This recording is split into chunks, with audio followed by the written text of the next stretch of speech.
नमस्कार जय हिंद दोस्तों, आप सभी का एक और नए वीडियो में स्वागत है। दोस्तों आज की इस क्लास में भारत का परिचय मतलब इंडियन ज्योग्राफी की है हमारी सेकंड क्लास है। इससे पहले मैंने आपको एक क्लास और करवाई थी भारत का सामान्य परिचय की। यदि दोस्तों आपने वह क्लास नहीं देखी तो आप उसे ज़रूर देख लें, क्योंकि मैंने आपको बहुत ही इंपॉर्टेंट जो टॉपिक्स हैं भारत का सामान्य परिचय से रिलेटेड वो उसमें मैंने आपको कवर करवाए हुए हैं, तो आप ज़रूर उसे देख लें। ठीक है, यह आज की हमारी सेकंड क्लास है। इसमें हम भारत के कुछ राष्ट्रीय प्रतीक, भारत के राज्य, केंद्र शासित प्रदेश को देखेंगे तथा उनकी राजधानियाँ देखेंगे। ठीक है, इस क्लास में। तो इस वीडियो को स्टार्ट करने से पहले मेरी आपसे एक रिक्वेस्ट है। यदि आपने हमारा जो चैनल सब्सक्राइब नहीं किया है अभी तक, तो आप ज़रूर सब्सक्राइब कर लें दोस्तों। साथ में हमारा जो टेलीग्राम चैनल है उसे भी आप ज्वाइन कर सकते हैं, जिसका लिंक मैंने इस वीडियो के डिस्क्रिप्शन बॉक्स में दिया हुआ है। तो चलिए दोस्तों, यह क्लास हम स्टार्ट करते हैं। तो देखते हैं आज की कुछ महत्वपूर्ण टॉपिक्स। तो सबसे पहले हम भारत के राष्ट्रीय प्रतीक हैं जो उनको कवर करेंगे इसमें। ठीक है, तो पहला राष्ट्रीय प्रतीक जो है हमारा, ठीक है, राष्ट्रीय ध्वज। आप सभी को पता है तिरंगा है। ठीक है, तो तिरंगे को सबसे पहले देख लें, हम इससे जुड़ा एक फैक्ट देखेंगे।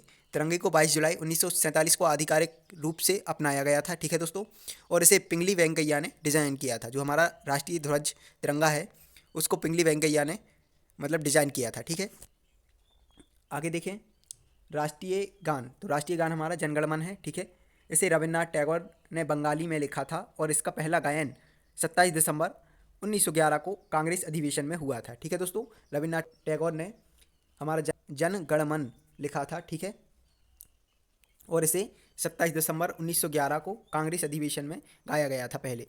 ठीक है, अगला हम प्रतीक देखते हैं राष्ट्रीय गीत।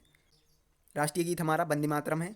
इसे बंकिम चंद्र चट्टोपाध्याय ने संस्कृत और बंगाली में लिखा था और यह उपन्यास आनंद मठ से लिया गया है। ठीक है, जो हमारा वंदे मातरम है वो बंकिम चंद्र चट्टोपाध्याय जी ने लिखा था, उनके उपन्यास आनंद मठ से इसे लिया गया था। ठीक है, राष्ट्रीय चिन्ह अशोक स्तंभ, इससे जुड़ा हम तथ्य, इसे सारनाथ में अशोक महान ने बनवाया था और इसमें 4 शेर हैं, लेकिन असल स्तंभ में पीछे के शेर दिखाई नहीं देते हैं। ठीक है दोस्तों, अगला राष्ट्रीय प्रतीक है राष्ट्रीय पशु। तो राष्ट्रीय पशु है हमारा बंगाल का टाइगर, इसमें टाइगर है। ठीक है, बाघ।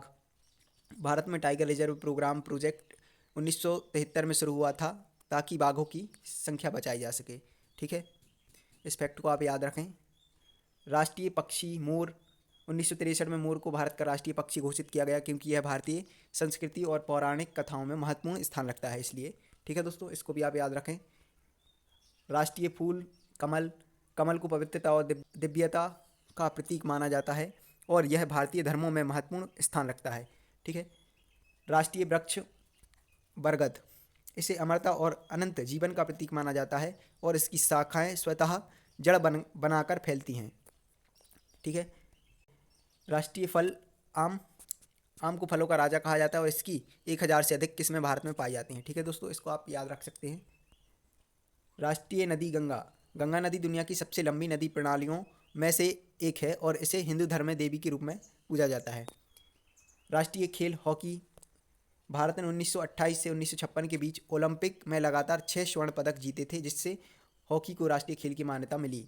ठीक है दोस्तों, अगला राष्ट्रीय प्रतीक राष्ट्रीय कैलेंडर हमारा जो है शक संवत। यह भारतीय राष्ट्रीय कैलेंडर है जिसे 22 मार्च 1957 को अपनाया गया और यह ग्रेगोरियन कैलेंडर के साथ आधिकारिक तौर पर उपयोग होता है।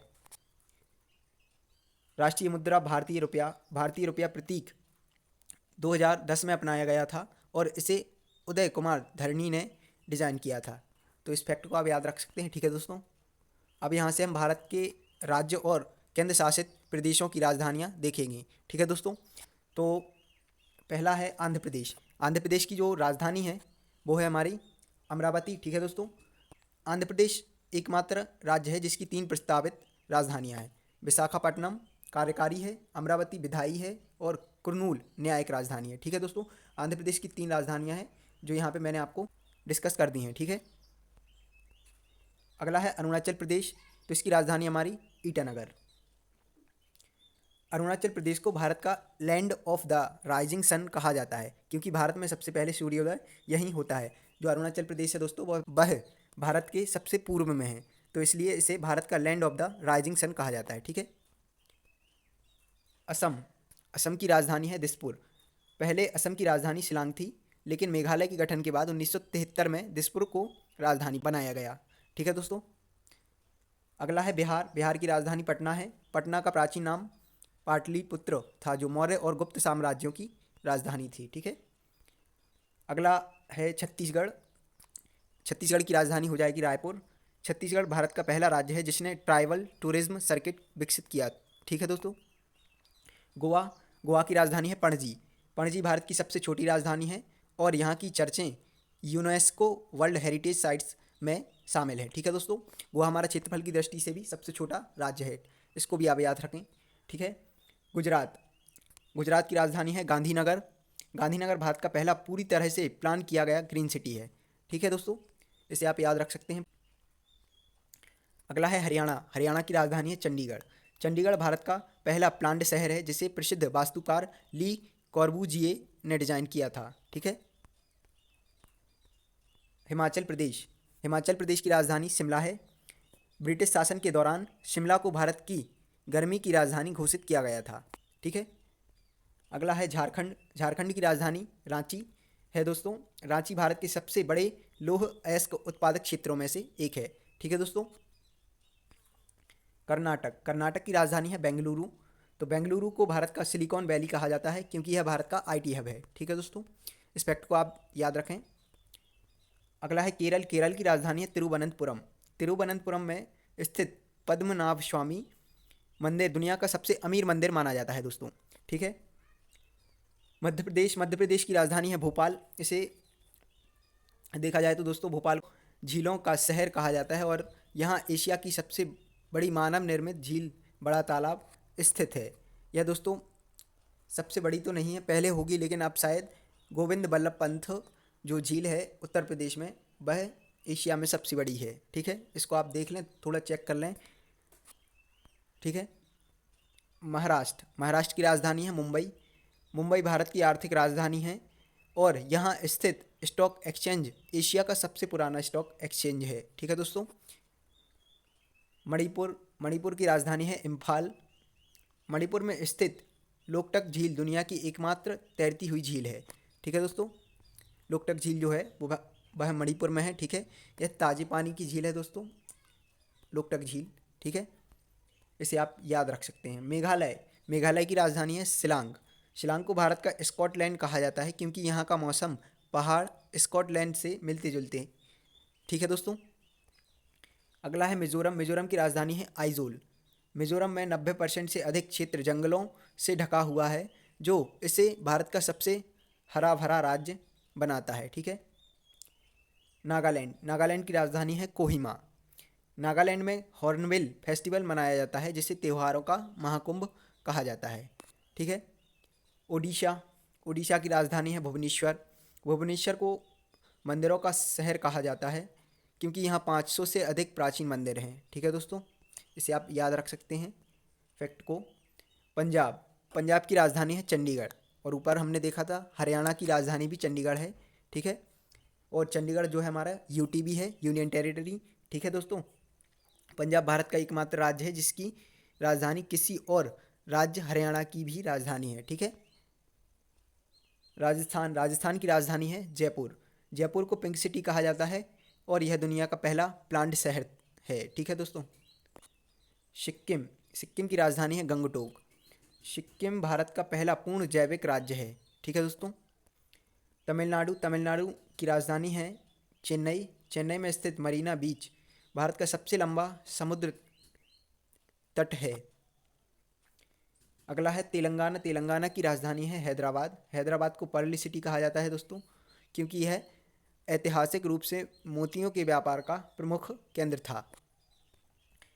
त्रिपुरा। त्रिपुरा की राजधानी हम देखें तो अगरतला है। त्रिपुरा में 19 जनजातियां निवास करती हैं, जिससे यह सांस्कृतिक रूप से बहुत समृद्ध है। उत्तर प्रदेश। उत्तर प्रदेश की राजधानी है लखनऊ। लखनऊ का बड़ा इमामबाड़ा दुनिया की सबसे बड़ी बिना स्तंभ वाली गुंबद दार इमारतों में से एक है। ठीक है, बड़ा इमामबाड़ा, इसको आप याद रख सकते हैं। आगे देखते हैं उत्तराखंड। उत्तराखंड की राजधानी है देहरादून। देहरादून में स्थित फॉरेस्ट रिसर्च इंस्टीट्यूट एशिया का सबसे बड़ा वन अनुसंधान केंद्र है। ठीक है दोस्तों, यह जो फैक्ट हैं आप याद रखें, बहुत ही इंपॉर्टेंट फैक्ट हैं दोस्तों, मैंने ऐड किए हुए हैं। पश्चिम बंगाल, कोलकाता।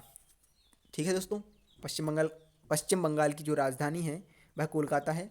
कोलकाता में स्थित हावड़ा ब्रिज बिना किसी नट बोल्ट के बना दुनिया का सबसे बड़ा कैंटिलीवर ब्रिज है। ठीक है दोस्तों, अब यहाँ हमारे जो राज्य थे 28 राज्य, उनकी हमने राजधानी देख ली है। ठीक है, उनसे जुड़ा हुआ एक एक तथ्य भी देख लिया है। ठीक है, अब आगे हम केंद्र शासित और उनकी राजधानियाँ देखेंगे। तो हमारे केंद्र शासित कितने हैं दोस्तों? 8। ठीक है, तो पहला है अंडमान और निकोबार द्वीप समूह। इसकी जो राजधानी है वो है पोर्ट ब्लेयर। ठीक है, इससे हम तथ्य देखें जुड़ा, तो काला पानी की सज़ा के लिए कुख्यात सेल्युलर जेल यहीं स्थित है दोस्तों। ठीक है, यहाँ अंडमान निकोबार द्वीप समूह में। अगला है चंडीगढ़। चंडीगढ़ की राजधानी चंडीगढ़ है। ठीक है, यह पंजाब और हरियाणा दोनों की भी राजधानी है। ठीक है दोस्तों, यह मैंने पहले भी बता दिया है आपको। दादरा और नगर हवेली और दमन और दीव, तो इसकी राजधानी है दमन। दादरा और नगर हवेली और दमन और दीव, इन दोनों को मिला के एक यूटी बना दिया गया है। ठीक है दोस्तों, तो इनकी जो राजधानी है वह दमन है। इससे जुड़ा हम तथ्य देखें तो यह 2020 में 2 केंद्र शासित प्रदेशों के विलय से बना था। ठीक है, दिल्ली की राजधानी है नई दिल्ली। नई दिल्ली को ब्रिटिश सरकार ने 1911 में भारत की राजधानी घोषित किया था। ठीक है दोस्तों, जम्मू और कश्मीर की 2 राजधानी हैं दोस्तों। इसमें श्रीनगर गर्मियों में रहती है और जम्मू सर्दियों में रहती है। जम्मू कश्मीर भारत का एकमात्र केंद्र शासित प्रदेश है जिसकी 2 राजधानियां हैं। ठीक है, इस फैक्ट को आप याद रख सकते हैं। लद्दाख की राजधानी है लेह। लद्दाख दुनिया का सबसे ऊंचाई पर स्थित ठंडा रेगिस्तान है। लक्षद्वीप की राजधानी कवरत्ती। लक्षद्वीप भारत का सबसे छोटा केंद्र शासित प्रदेश है। पुदुचेरी की राजधानी पुदुचेरी है। ठीक है, यहाँ फ्रांसीसी संस्कृति का प्रभाव आज भी देखने को मिलता है। ठीक है, तो दोस्तों आज का यह वीडियो जो था हमारा वो कंप्लीट हो चुका है।